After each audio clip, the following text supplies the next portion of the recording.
Is that thing on? Yeah.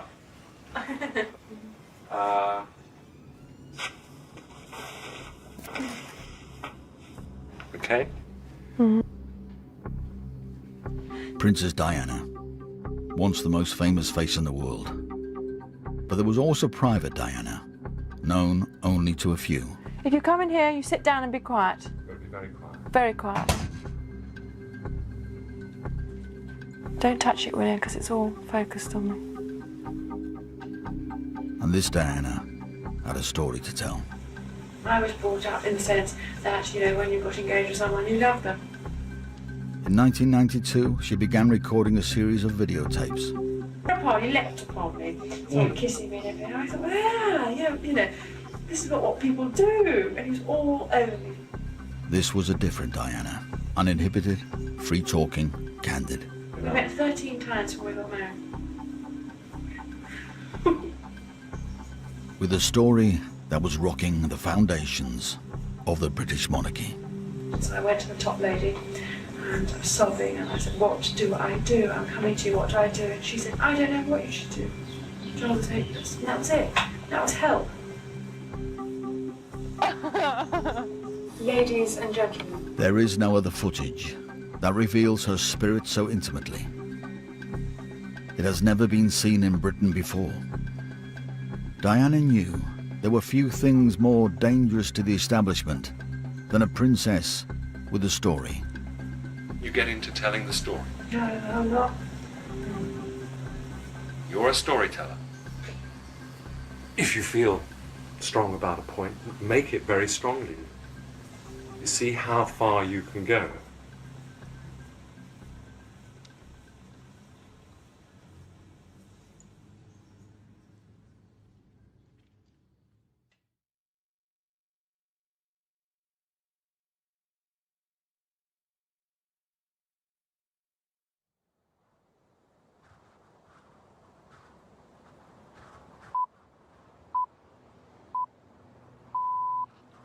This is BBC Radio in London.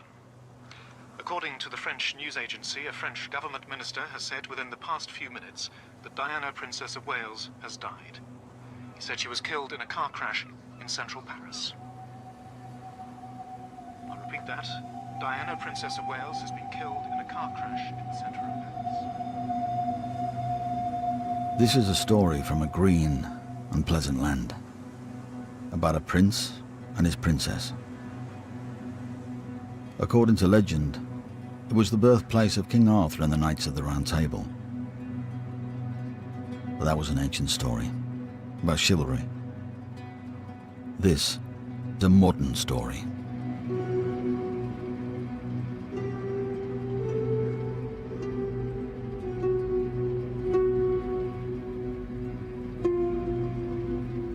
People's emotions,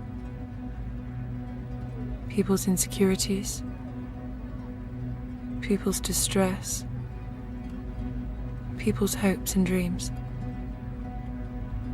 Here was a fairy story that everybody wanted to work.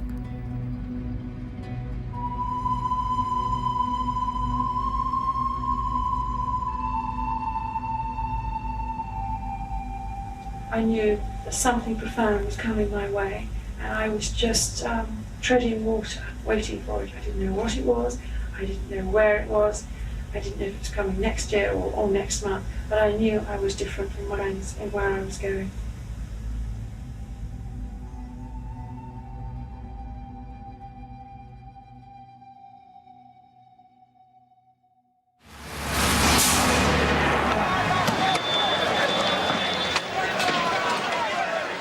It is the spring of 1981.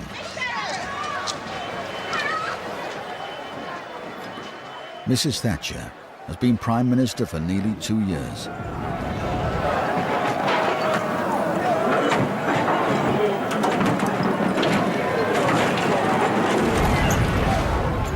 In London, Brixton is in flames. And after Brixton, Handsworth, Bristol, Moss Side, Toxteth. There are more people out of work than at any time since the 1930s. In 1981, This is what the nation's story had come to. Perhaps, as the princess said, most people were ready for a fairy tale. The state coach, surely the most beautiful vehicle in all the world. A free translation into carved and gilded imagery of all the history and tradition of Britain and the Empire. Like all golden coaches, like Cinderella's, this one was built to astonish and bewitch. Only this is a coach for real kings and queens, whose ancestors reach back 1,000 years to the beginnings of the nation. 1948, a royal christening. A future queen and a boy born to be king. Charles Philip Arthur George. 1953, a coronation. In the four corners of the earth, her subjects acclaim, Elizabeth is queen. The stage is set. There is a queen, Elizabeth. There is a prince, Charles. Among the page boys, there is Andrew Parker Bowles, who will also have a part to play. Only the princess is missing. Diana will not be born for another 8 years.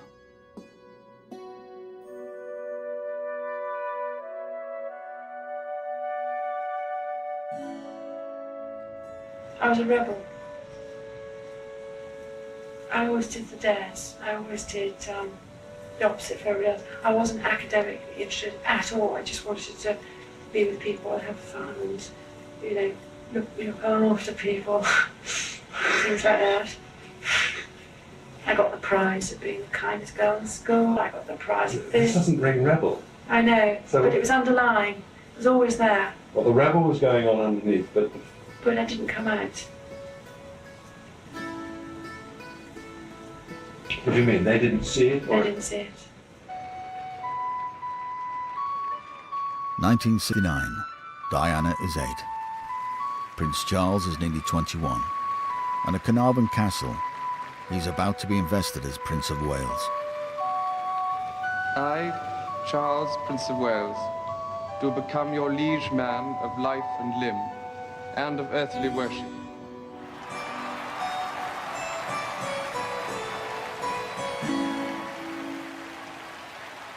It was the first Queen Elizabeth, who said that a crown was more pleasant to look at than to wear.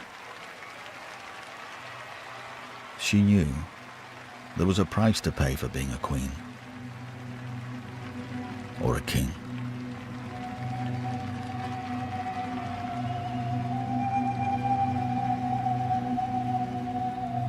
It's a very demanding role, being Prince of Wales. But it's an equally more demanding role, being king. Who knows what fate will produce? Who knows what circumstances will provoke?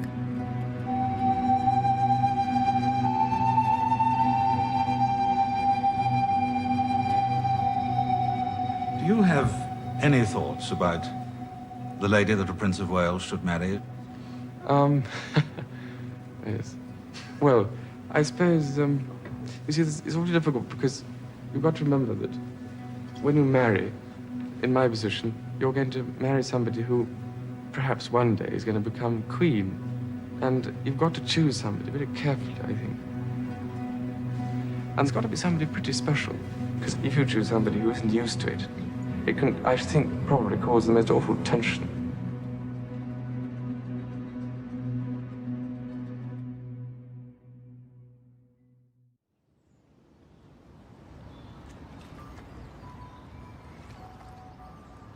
Kensington Gardens, Kensington Palace. An old admirer returns to pick up the pieces. James Colthurst, Etonian, doctor, minor aristocrat, old friend of Diana. He'd known her since before the story began.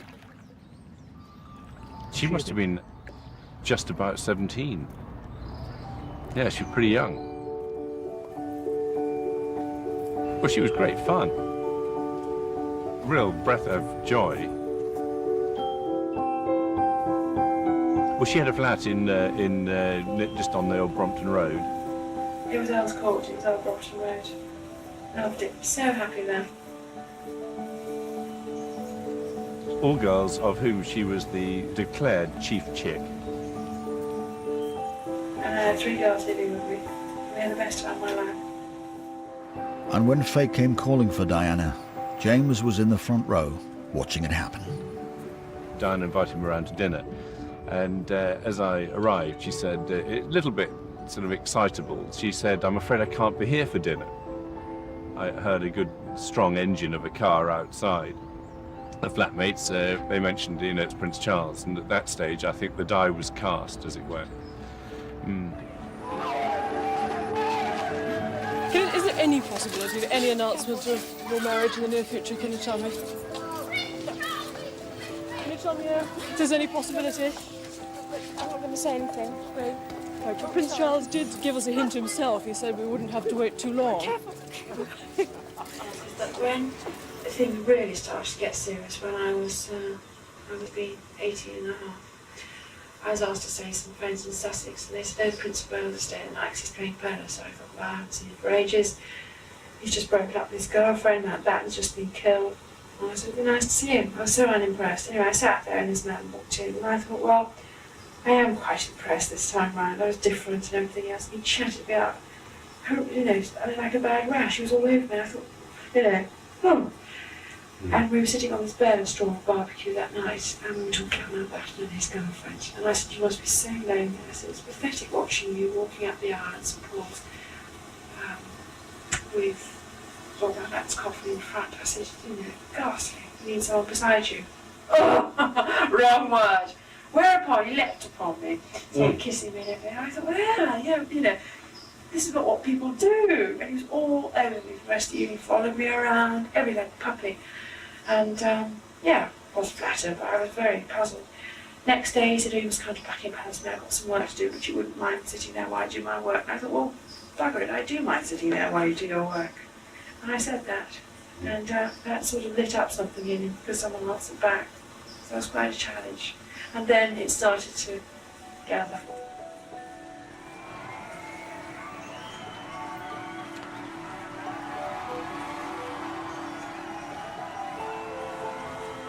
So were you being wooed? Seriously At a wooed. rate? But he wasn't consistent with his courting abilities. He'd ring me out every day for a week, and then he wouldn't speak to me for 3 weeks. Very odd. And I accepted that. I thought, fine, well, he knows where I am, he wants me. And the thrill when he used to ring out was so immense, intense, drive the other 3 girls in my flat crazy. But, it was odd. I think she had a dream, and she hoped the dream would come to life. An older man who was in a prominent position, like me, wanted to have me around. I think she had ideas of what she'd like it to be. And I think there were other elements that it would have been difficult to foresee, even had she been older.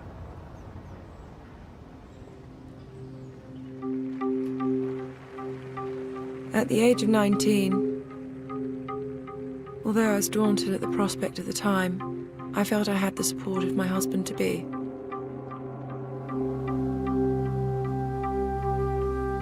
I wanted to share everything together.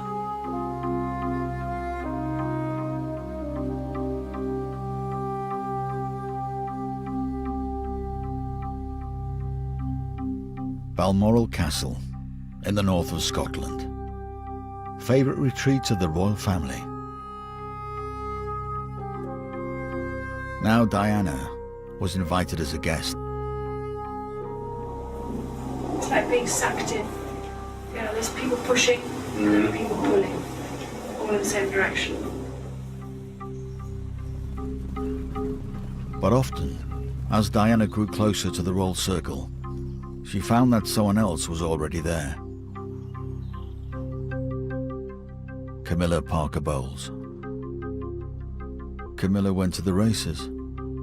She was at the polo matches.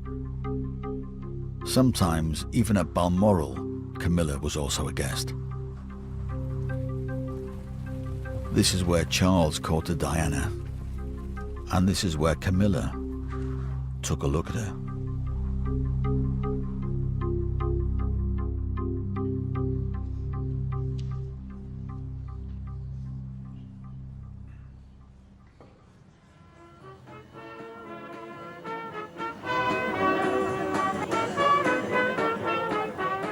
The band of Extreme Guards played, and the spectators glued themselves to the railings outside Buckingham Palace, all for a glimpse of any Engagement Day activity. Well, well, what a marvellous day for you today. Lovely day. We're all very happy. I saw Diana last night. She's looking absolutely radiant. Radiant and very happy. I've never seen her look better. Just delighted and happy. And I suppose in love. Of course. Whatever in love means. Well, it you can obviously put your own means, interpretation. obviously means two very happy people. Yes. Once again, congratulations. Well, from us, congratulations. Thank you very much. Very kind. And the most extraordinary thing is we had this ghastly interview on the day we announced our engagement, and this ridiculous ITN man said, "Are you in love?" So I thought, what a thick question. So I said, yes, of course we are, in the sort of fat, stern ranger that I was. And Charles turned around and said, what ever in love means. And that threw me completely. I thought, what a strange question. What a strange answer. reply. God, absolutely traumatised me.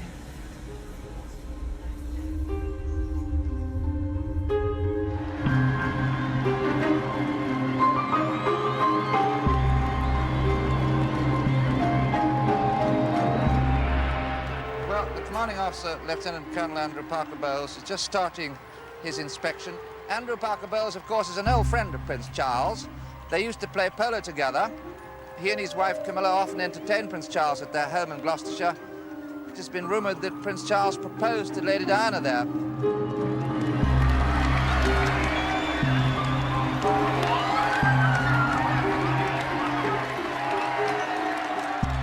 At 7 in the morning, Barbara Daly, makeup artist, arrives at Clarence House, where Diana is getting ready for the wedding. I liked her immediately. She was looking at television. It's kind of a very strange thing, because you could see the crowds on the small television that was just under the window. And there were all the crowds that we could see on the television, right outside the window. And she said, this is a lot of fuss for one girl getting married.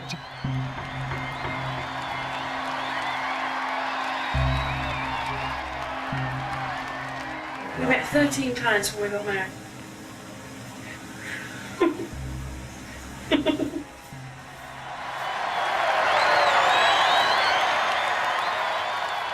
I walked down to the carriage, and she just sort of gave my hand a little squeeze, and then hummed me a little ditty, which was from a commercial, One Cornetto. I don't know, do you remember that little commercial? It was about an ice cream, and it had a big glitzy carriage in it.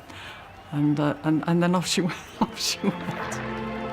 Just one cornetto, give it to me, delicious ice cream of Italy. The night and just a dream, give me cornetto, the one I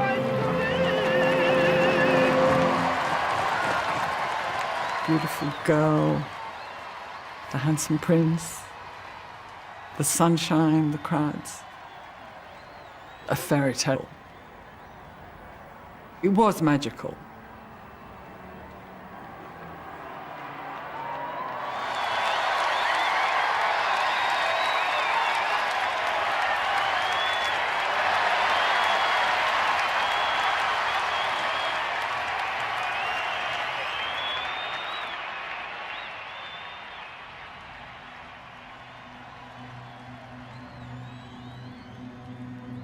I desperately wanted to work. I desperately loved my husband. I wanted to share everything together.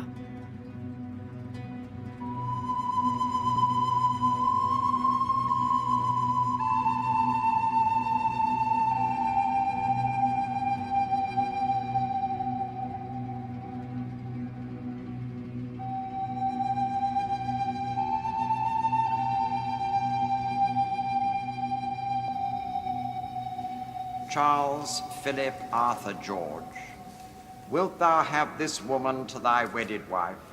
Wilt thou love her, comfort her, honor and keep her in sickness and in health, and forsaking all other, keep thee only unto her? I will. Diana, wilt thou have this man to thy wedded husband? I will.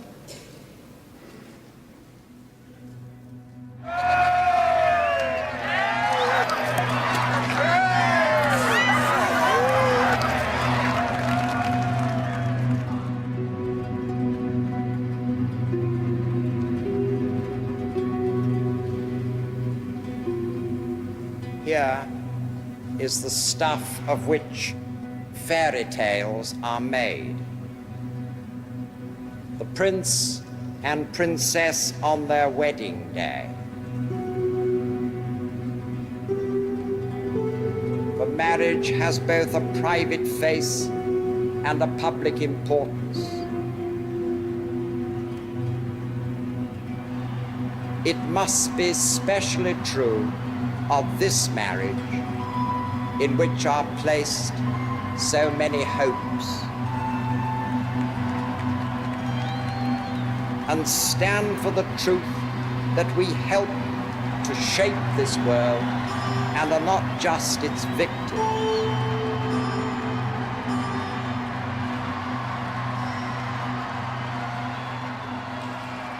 The escort, under the command of Lieutenant Colonel Andrew Parker Bowles, as Charles and Lady Diana stayed with him and his wife Camilla in Wiltshire on 2 occasions at the end of the year.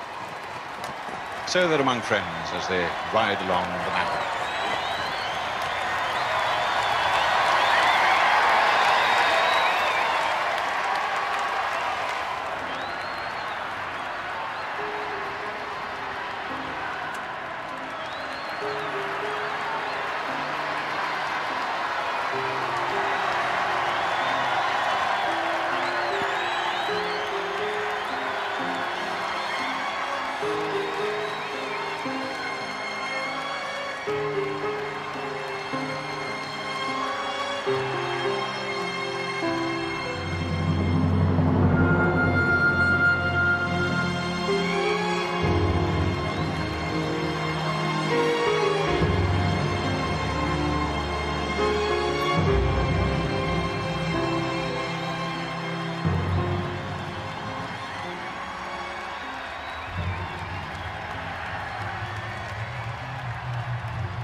The honeymoon is over. Diana is no longer on the outside looking in. Now, she's on the inside, looking out.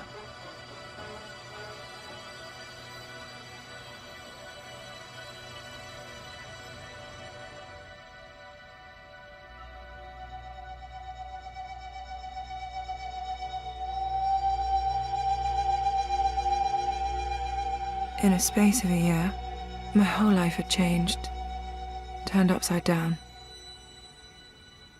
It was isolating.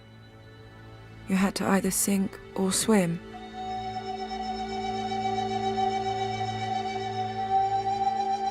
And you had to learn that very fast. I had to sort myself out. If I tripped up, which invariably I did, because I was new at the game, a ton of bricks came down on me. There were lots of tears.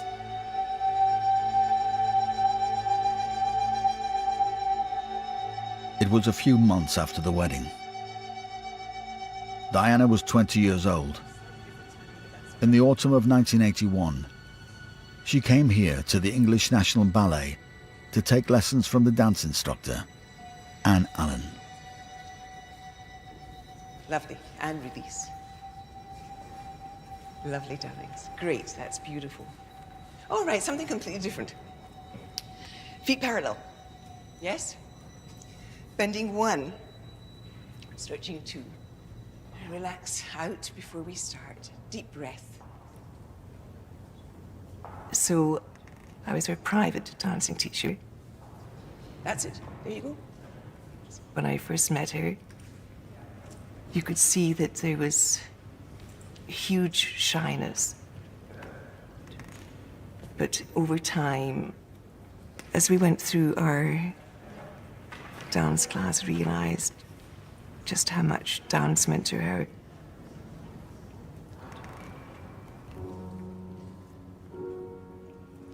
She has dance in her soul. I realized the pure enjoyment that it gave her.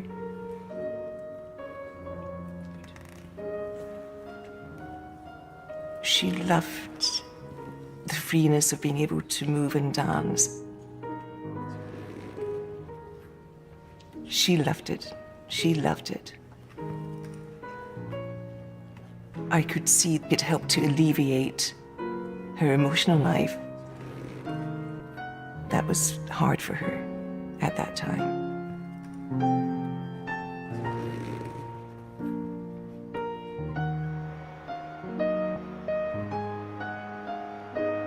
Maybe I was the first person ever to be in this family who ever had a depression, or was ever openly tearful.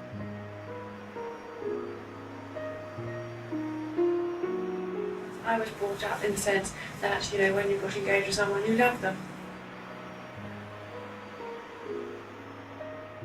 She loved Charles, yes. But Charles loved another woman.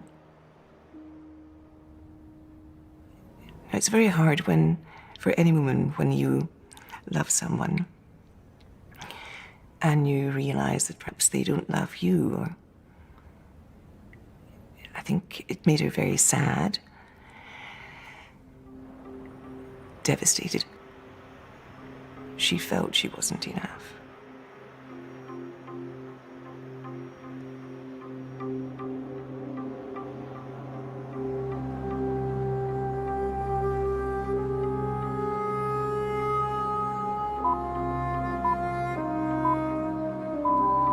BBC News at 6 o'clock. The Falkland Islands, the British colony in the South Atlantic, has fallen.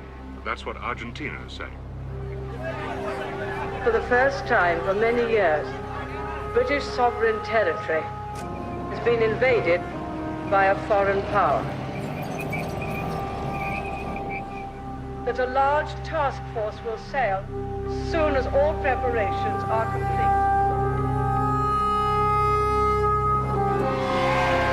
I couldn't understand the level of interest. As far as I was concerned, I was a fat, chubby 20-year-old.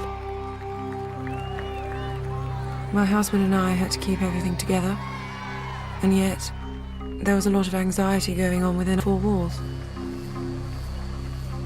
I used to get in the car with Charles, and I used to blab in the car. There'd be crowds everywhere. And he said, "No, what's the matter?" I said, "I can't get out of this car."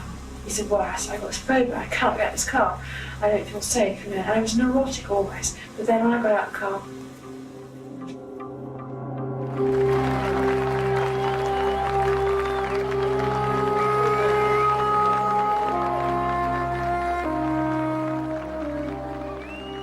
Buckingham Palace have just announced that the Princess of Wales is expecting a baby. The princess is said to be in excellent health. The Queen and members of both families are said to be delighted. I'm not allowed to say how many planes joined the raid, but I counted them all out, and I counted them all back. The baby will be second in line to the throne. She told me that she was pregnant. And she wanted to give her marriage absolutely everything that she could. She really wanted everybody to feel proud, but particularly Charles. It was very important because, of course, he was going to be the future king. We, the British people, are proud of what has been done.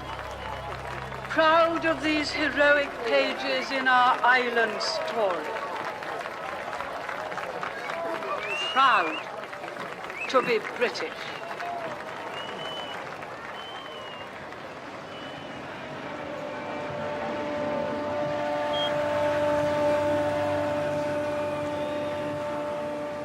I felt the whole country was in labour with me. Everybody was thrilled to bits. It's been quite a difficult pregnancy. I hadn't been very well throughout it. So, by the time William arrived, it was a great relief. Because it was all peaceful again. And I was well. For a time. You have to understand how hard that was to hear. We're talking 1982-3. When she realized that Charles was seeing Camilla, and I just remember being quite horrified about what she was telling me, and at the same time, rather shocked. She was worried about what it was that was going on. I know that she did ask Camilla to leave her husband alone. I thought that was quite brave of her, actually, because I know how much that must have taken for her to do that. And what do you do about it? What can you do about it? All you can do is to try to make the marriage work and hope in time that things change, but that's not really what happened.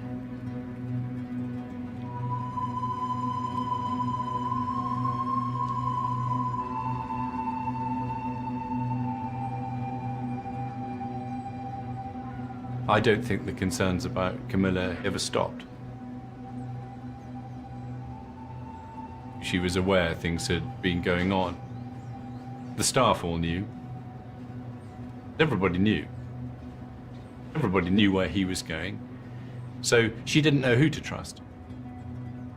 I noticed that she had lost a little bit of weight. And that's when she told me that she was bulimic. It was pure pressure stress. You could see her fading physically. It was clear to all those who knew her that the bulimia was a reaction to the circumstances she found herself in. Everybody knew about the bulimia in the family, and they all blamed the failure of the marriage on the bulimia. And that's taken some time to get them to think differently. I said I was rejected, I didn't think I was good enough for this family, so I took it out on myself. I said I could have gone to alcohol, which would have been obvious. I could have been anorexic, which would have been more obvious. I decided to do a more discreet thing, which ultimately wasn't discreet, but I chose to hurt myself instead of hurting all of you.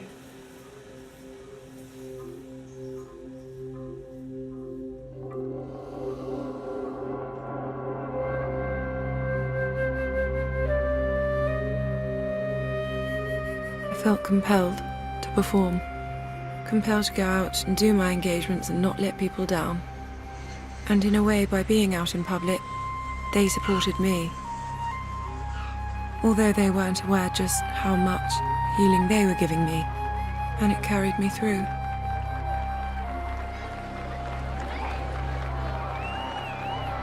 We'd be going round, and all you could hear was, "Oh, she's on the other side."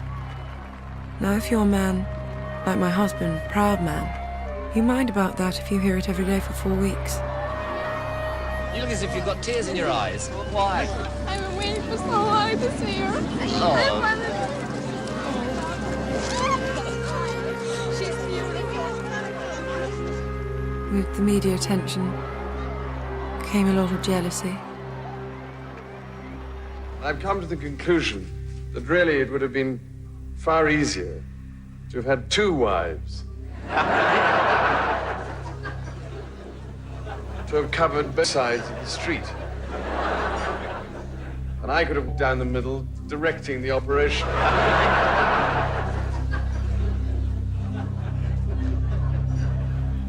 We were a very good team in public, albeit what was going on in private. Rampant bulimia, feeling of being no good at anything and failed in every direction. A husband who loved someone else. I knew it. You just know.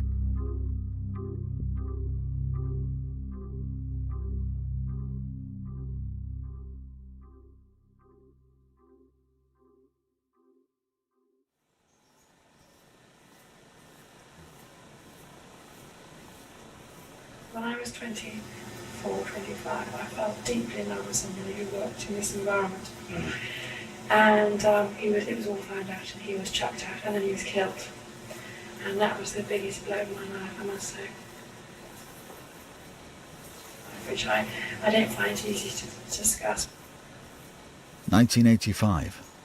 Diana was now the mother of 2 young princes, and he was a Royal Protection Officer, Barry Manicky. I mean, I was quite happy to give all this up. Well, not have all this. At the time, it was quite something to have all this, just to go off and live wherever. I couldn't believe it. Well, one can. And he kept saying he thought it was a good idea too. So. Oh, God, right. Yeah. But you needed some adventure. I just needed to tell someone to tell me that I was all right. And he kicked me out in the sense of mentally kick me outside and make me go and do my engagements, because I used to sort of scream in this room. And Charles thought he knew, but I never had any proof. I should never have played with fire, and I did, and I got very burned. Well, when you say play with fire, you were saying that they have any sexual. No. So you had an intimacy, Yeah. which you weren't getting.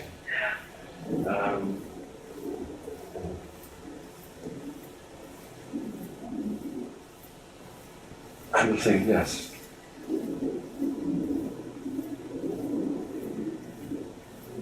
How old was it? 40.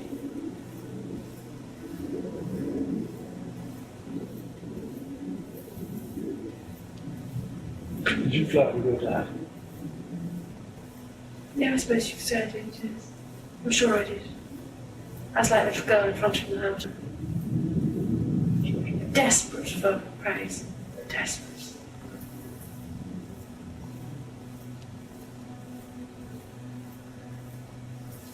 And it all got so difficult. People got so jealous. Bitchy in this house. And eventually he had to go. And 3 weeks after he left, he was killed in a motorbike accident. And he was the greatest friend I've ever had. And that was a real killer.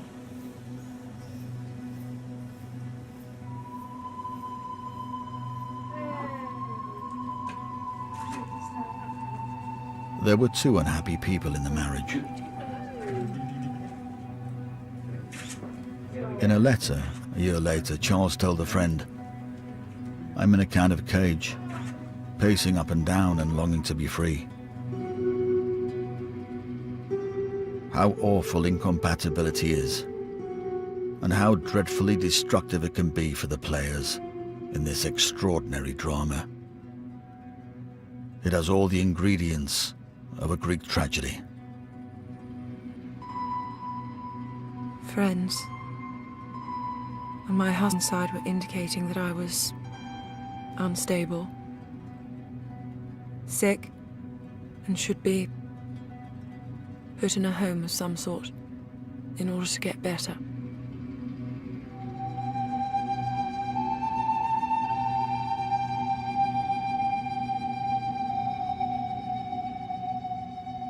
There's no better way to dismantle a personality than to isolate it.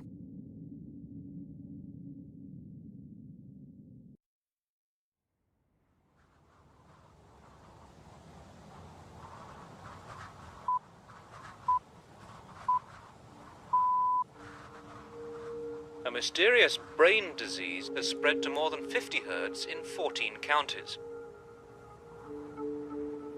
BSE, as the disease is known, kills them. Scientists don't know what's causing it or where it came from, but they are worried. It is the mid-80s. A kind of darkness has fallen on the green and pleasant land. There is division in the ruling House of Windsor. The countryside is infected by BSE. And in the cities, there is a new, more sinister illness.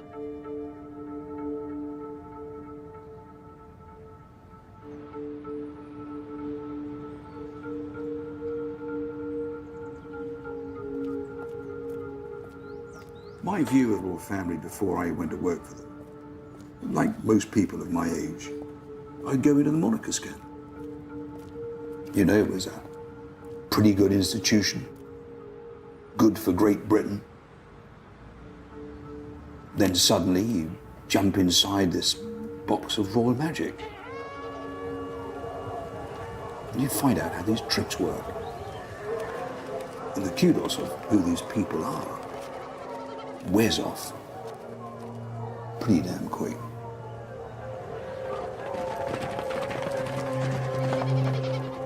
In 1986, Ken Wharf joined the staff of the Prince of Wales. He would soon succeed Barry Manicky as Princess Diana's Royal Protection Officer. Diana said, "What do you want to drink?" It was almost like being at a wine bar in Kensington with a friend. Immediately she said, "Do you know about Camilla Parker Bowles?" Well, I couldn't deny that I knew about it because I'd been informed about it. I said, "Yes, of course." And there was a hesitation there. And she said, "Well, she features most days, most hours and minutes of my life." I didn't really understand at that point exactly what she meant. But of course, the days that followed, the weeks that followed, the months that followed, I knew exactly what she meant by that. She sort of carried out her own research and found that previous Prince of Waleses had their own mistresses. I remember saying to my husband, you know, why this lady around? And he said, well, I refused to be the Prince of Wales and never had a mistress. But this was the 20th century, moving into the 21st century, and she wasn't prepared to accept that. She might prefer that Camilla Parker Bowles would just disappear. There was a genuine unhappiness here. My father-in-law said to my husband, if your marriage doesn't work out, you can always go back to her after 5 years, which is exactly it.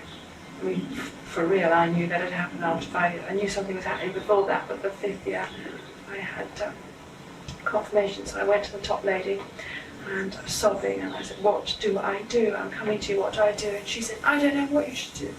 Charles is hopeless. And that was it. That was help. People were saying that she's mad. You know, 20 years on, they're still telling her that she's mad. But the fact of it is that here was a case, a woman trying to come to terms with the fact that her husband was in a relationship and having an affair with another woman. It is as simple as that. It is that simple.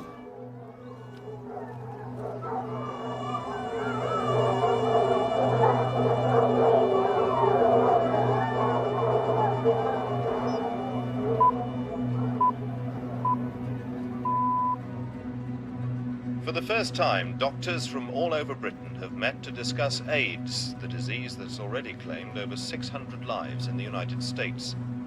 Junior Health Minister Edwina Currie said good Christian people who didn't misbehave wouldn't catch the disease.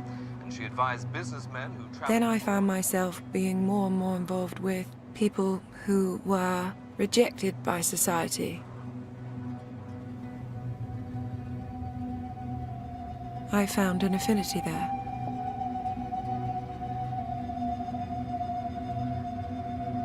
I respected very much the honesty I found on that level with people I met.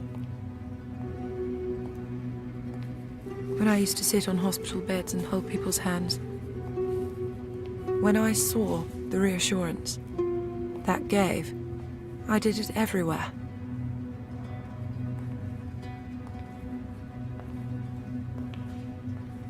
What she really liked was to sit on the bed. Very informal. These were all people who were probably going to die. Patrick Jephson was Diana's private secretary. Cambridge, the Royal Navy. Off and on his ancestors had served the royal family for hundreds of years. He was a monarchist, eager to please, perfectly cut out for the royal court. Just knowing that she was needed, that what she was doing was worthwhile, gave her a great sense of fulfillment, I think. Because a lot of the time she felt excluded, real or imagined, from the royal mainstream and from the kind of happy family life that she had wanted for herself. When people are dying, they're much more open, more vulnerable, much more real than other people. And I appreciated that. And I love being with people. So after a day of working in wards like this, we'd take her back to the palace, where I knew there was nobody waiting to welcome her or say, "How did it go?" or "Well done."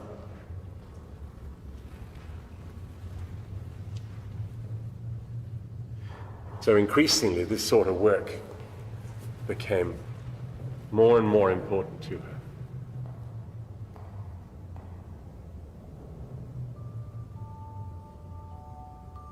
It was the summer of 1986. With one fairy tale marriage falling apart, another one was about to begin. It had all the necessary ingredients. Young prince, a carriage, a bride, a dress. A familiar voice from the BBC. This wonderful day here in London, all the marvellous pageantry and ceremonial. Once again, the royal show was well and truly on the road. But very few of those present understood what was happening before their eyes. I'm joined now by Captain James Hewitt. He's the right-hand man to the Brigadier who's organised this entire procession. And I think your very presence here this very morning means that you're confident, you're relaxed, that everything is going to plan behind the scenes. Is that right? Well, I hope so. Last time I left the scene, everything was running quite smoothly. The same crowds, the same wave on the balcony, the same kiss. It's hard now not to think that when Sarah Ferguson married her prince, the House of Windsor was not tempting fate.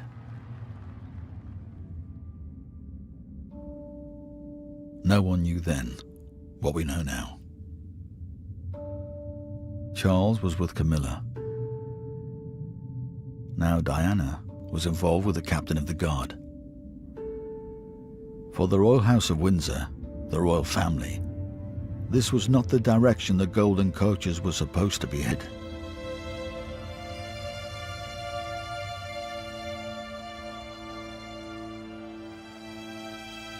Going to work for the Prince and the Princess in the late 1980s meant becoming part of an organization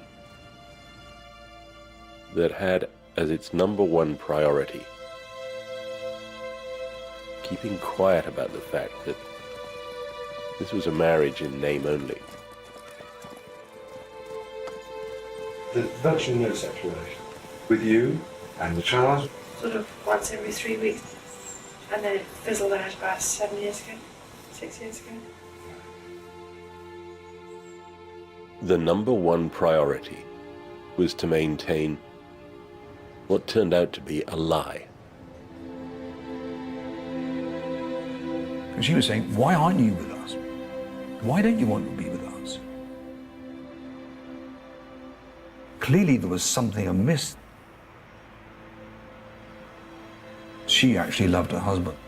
And I think even despite Camilla, she was prepared to play this double act, being dishonest with her husband.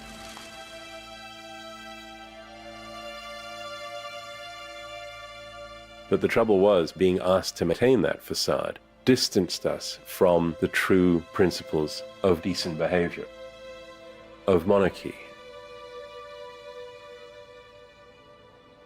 The cover-up had to be damaging for the crown itself.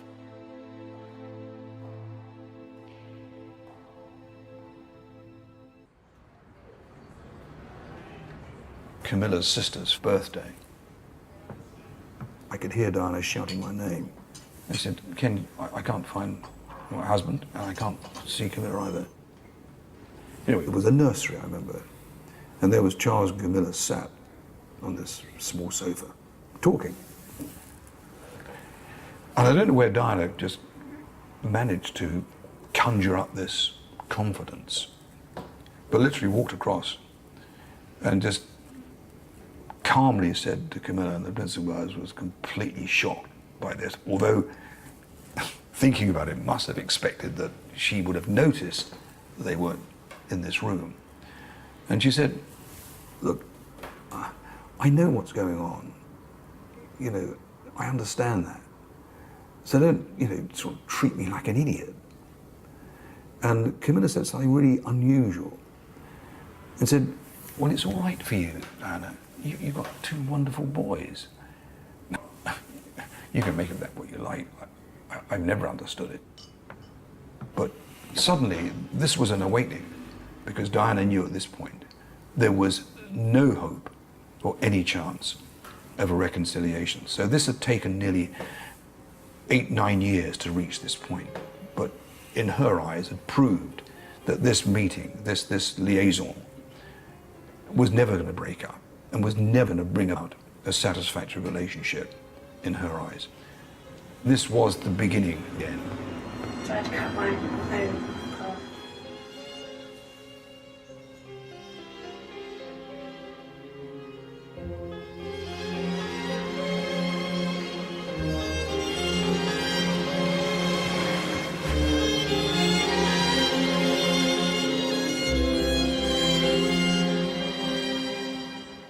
And so Diana cut her own path.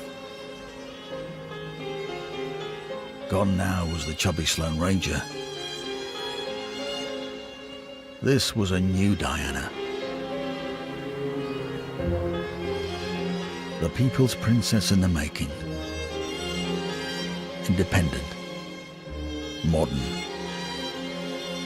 even flirtatious.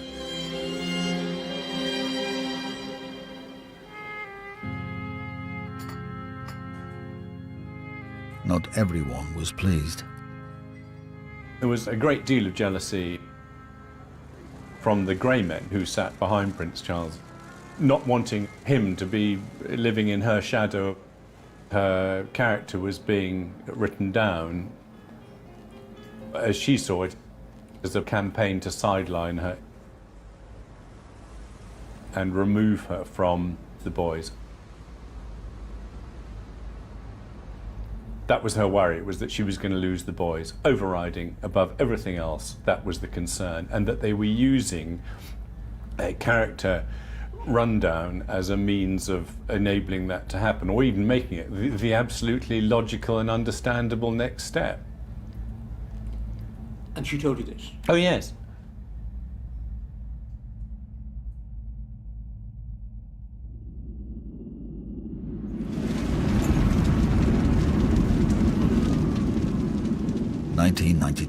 November. Windsor Castle is engulfed in flames. To some, it seemed like a kind of divine judgment. The home of the Windsor dynasty, its most potent symbol, like so much else about the monarchy, was crumbling into dust.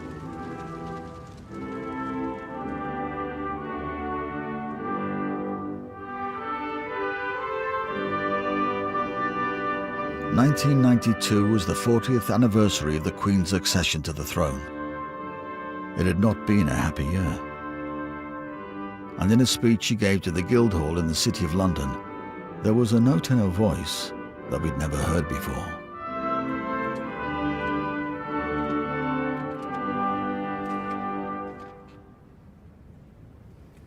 "1992 is not a year on which I shall look back with undiluted pleasure. In the words of one of my more sympathetic correspondents, it has turned out to be an annus horribilis." In the aftermath of Friday's tragic fire at Windsor, it is especially so. They're the pictures they didn't want you to see. Looking at today's pages 1, 2, 3, 4, 5, 6, 12, 13, 20 and 21, it's easy to see why. I, like Queen Victoria, have always been a believer in that old maxim, moderation in all things. The pictures show them in a clearly affectionate mood. It is possible to have too much of a good thing. There have been rumours, there have been denials. Now I'll tell you what I know. The book, due to go on sale tomorrow, claims she made several attempts on her life. We do face a crisis in the House of Windsor. It's obvious to everyone. I sometimes wonder how future generations will judge the events of this tumultuous year. There is chronic instability inside the royal family. Their body language suggesting a marriage in deep trouble. She does one thing on her own, he does another, and they just don't meet physically, mentally, or emotionally. How much longer can this tragedy go on? Howled the Daily Mirror this morning.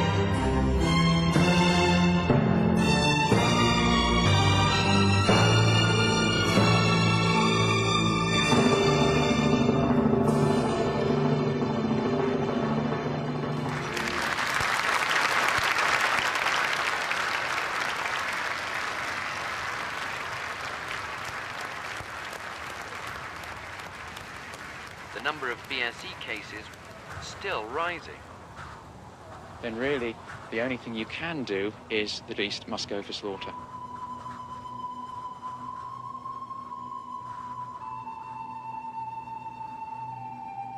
December 1992.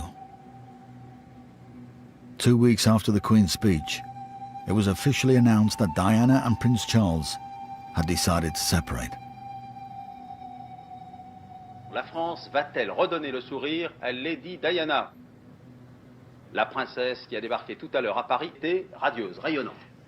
Derrière le sourire obligé destiné aux paparazzi se cache une nouvelle princesse.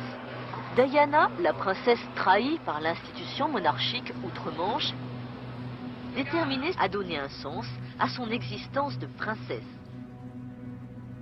I remember at the time there was a mixture of relief because we no longer had to pretend and we no longer had to maintain that fiction.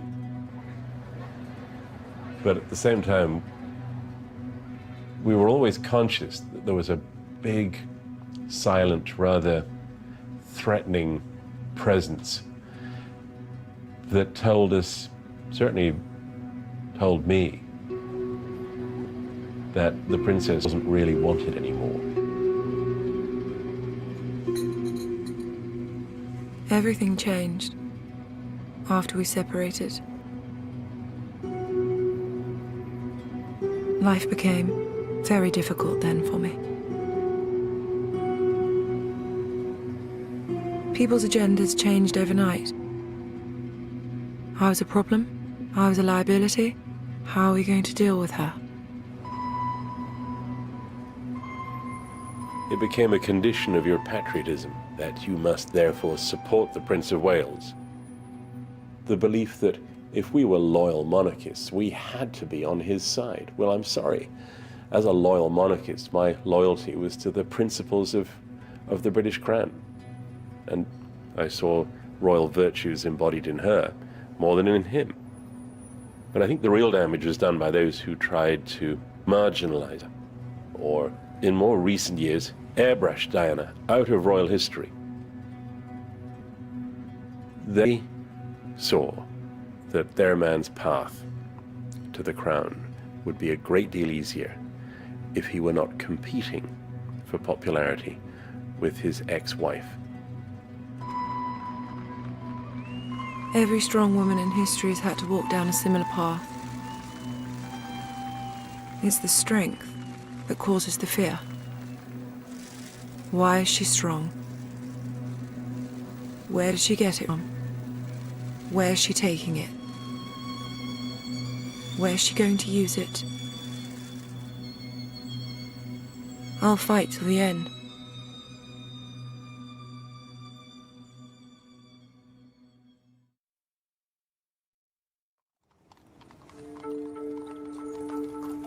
(1993).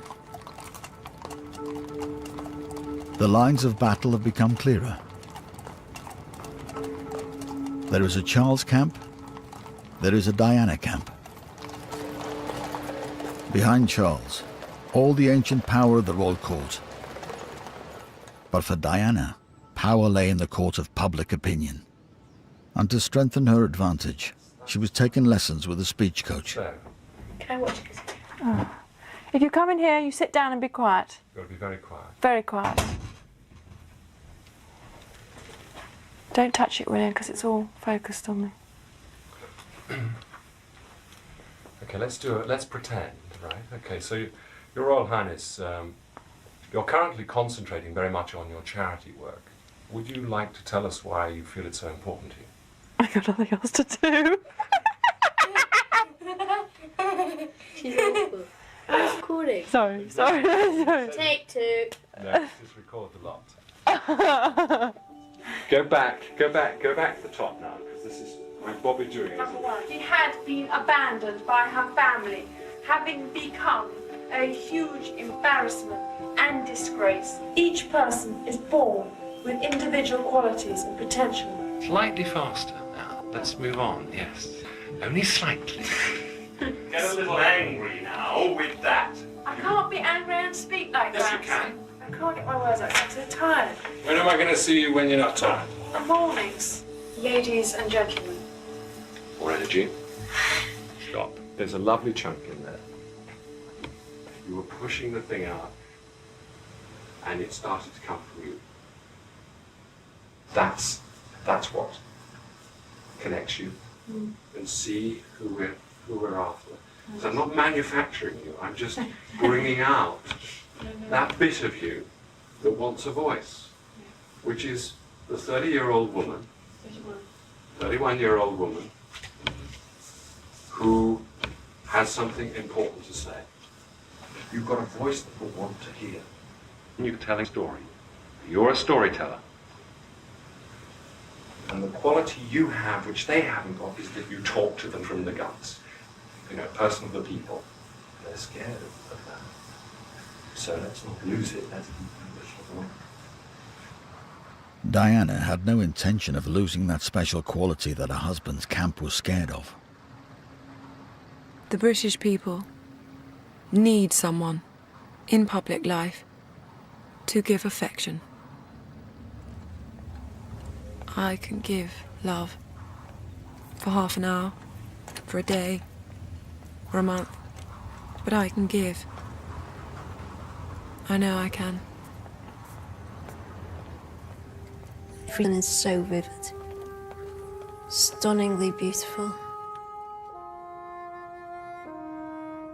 I just remember walking in a striking orange outfit. This beautiful lady. I just remember feeling that day that I could have achieved anything. But I know that that day changed my life.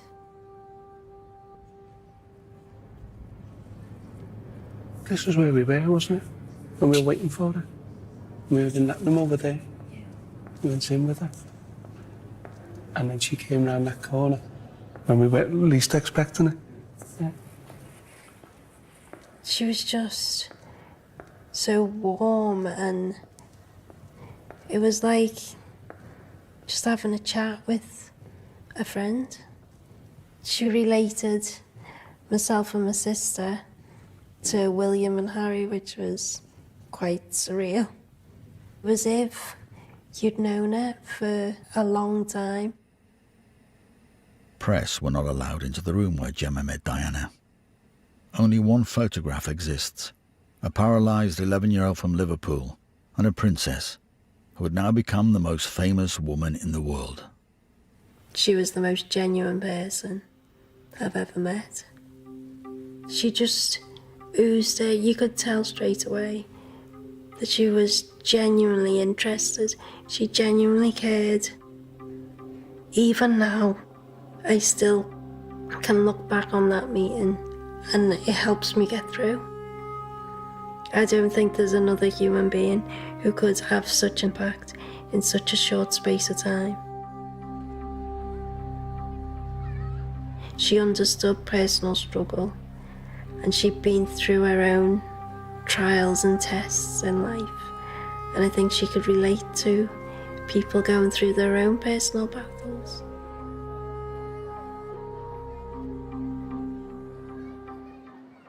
The establishment that I'm married into, they see me as a threat of some kind.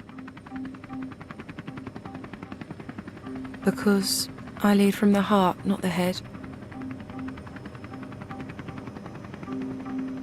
Because I do things differently. Because I don't go by a rule book.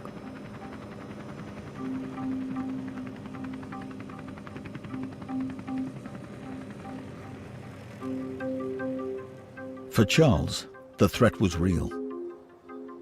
People were beginning to ask whether he'd become king after all. In 1994, in a documentary with Jonathan Dimbleby, he decided to go on the offensive. The most damaging charge that is made in relation to your marriage is that you were, because of your relationship with Camilla Parker Bowles, from the beginning, persistently unfaithful to your wife and thus caused the breakdown. What is your response to that persistent criticism? That's the persistent criticism, is it?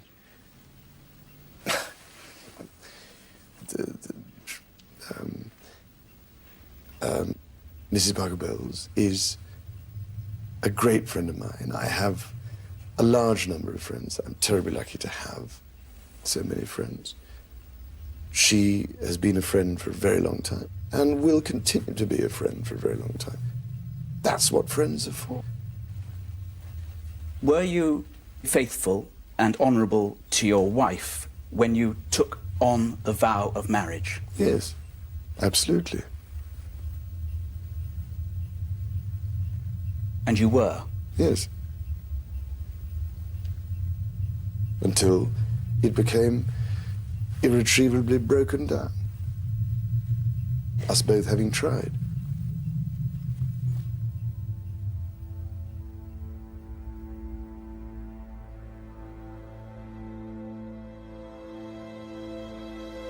Diana saw Charles's interview and the book that followed as hurtful and damaging.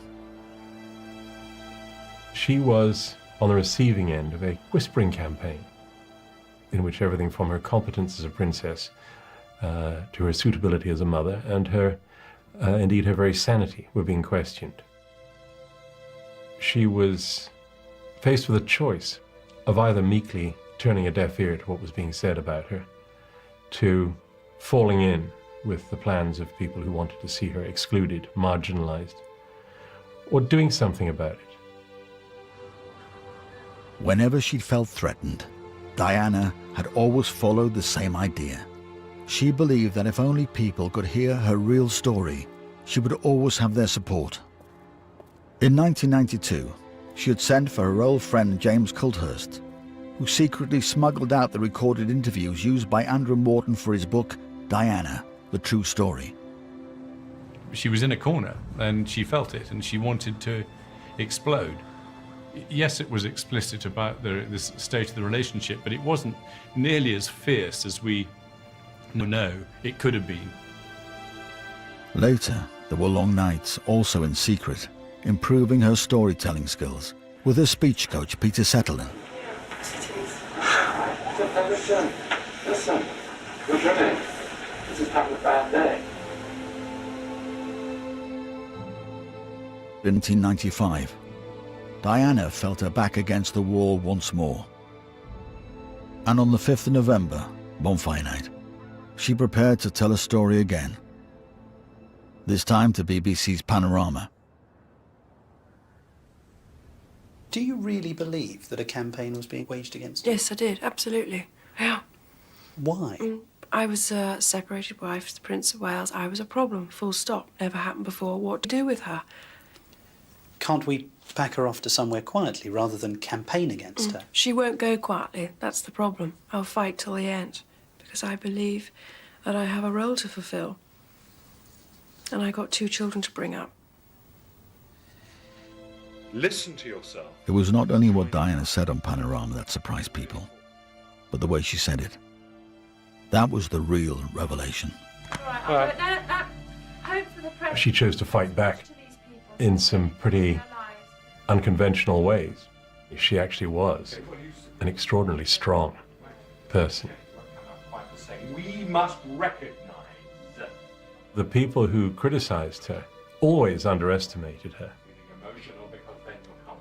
And not least, they underestimated her anger. She was a proud aristocratic woman who had been very badly treated.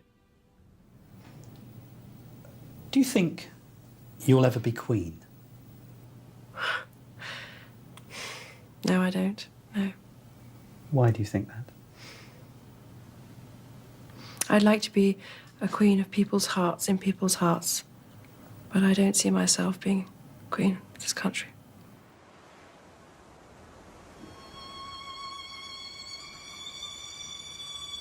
The story of the prince and his princess was coming to an end. 22 million viewers of Panorama watched it happening before their eyes. There was a sense of no going back, a sense of bridges being burned. Do you think the Prince of Wales will ever be king? I don't think any of us know the answer to that. And obviously it's a question that's in everybody's head.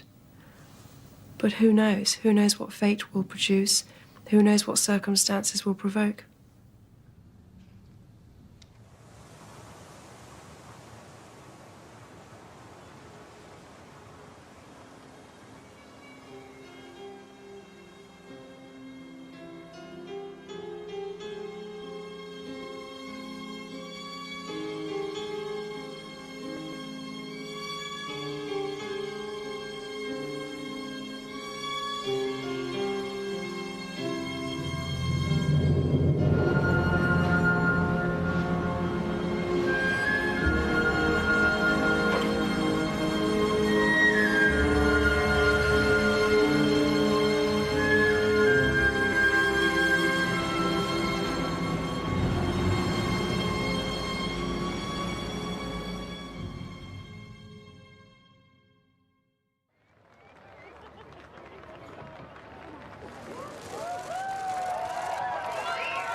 Summer 1997.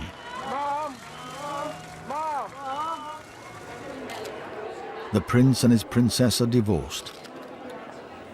Diana will no longer be the future Queen of England. On the 3rd, she arrived at the Albert Hall for the English National Ballet's performance of Swan Lake. She would always tell people who asked her that if she hadn't been a princess, she would have liked to have been a dancer.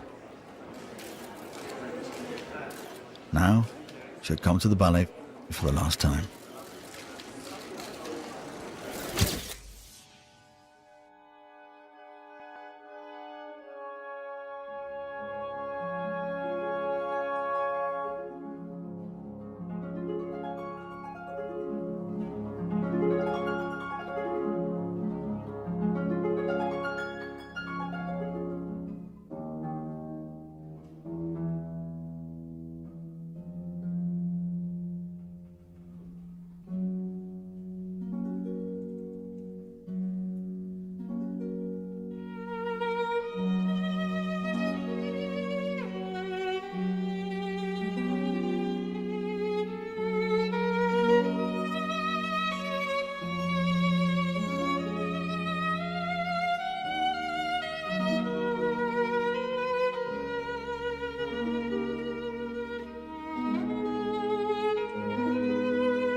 This is BBC Radio in London. According to the French news agency, a French government minister has said within the past few minutes that Diana, Princess of Wales, has died.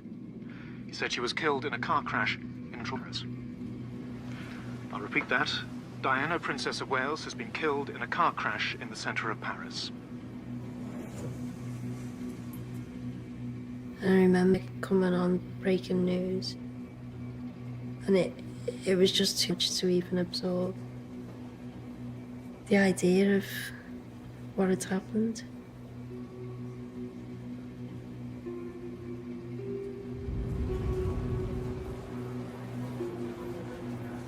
I couldn't stop thinking that if only I had still been protecting her, something like this would never have happened.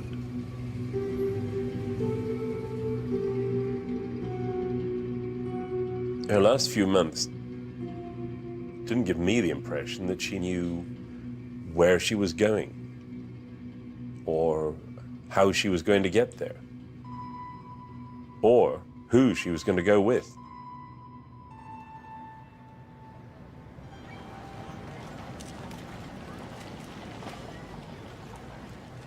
The crash came through on the news in Paris.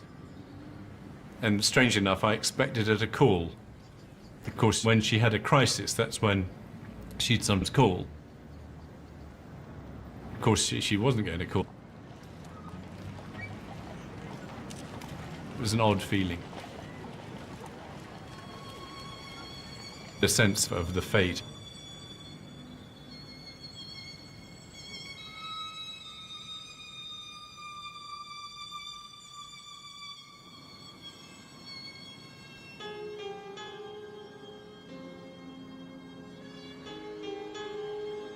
Diana sadly dies in a tragic road accident in Paris. And then what happens? The Prince of Wales did marry Camilla Parker Bowles.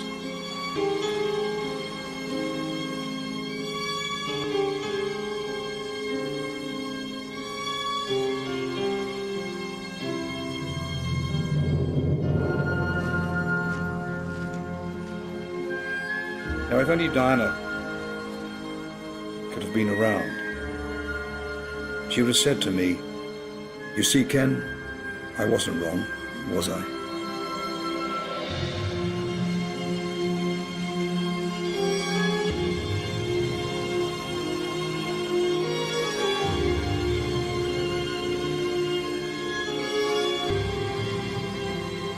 It just felt like such an honour to be invited to the funeral. To lose a person like that, it just makes it even more precious, the time we had.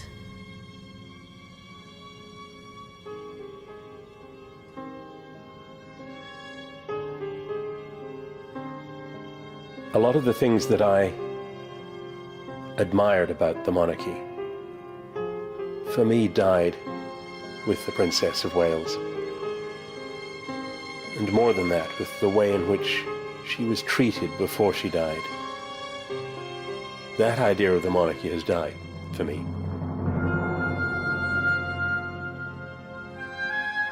The idea that respect should be given unthinkingly or out of blind loyalty has gone.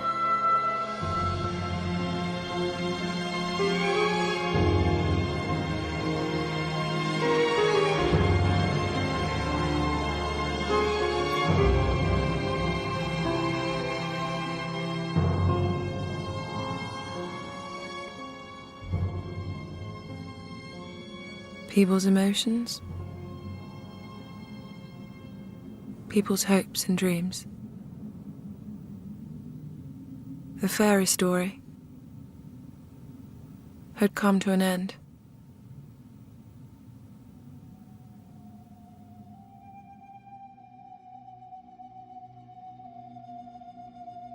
Thursday night at 9 o'clock on Channel 4, a revelatory documentary about Diana and her stepmother, Rain Spencer.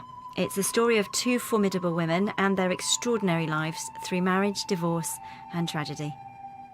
Next tonight on 4/7, decoding historical evidence buried deep under London, the mystery of the Crossrail skulls.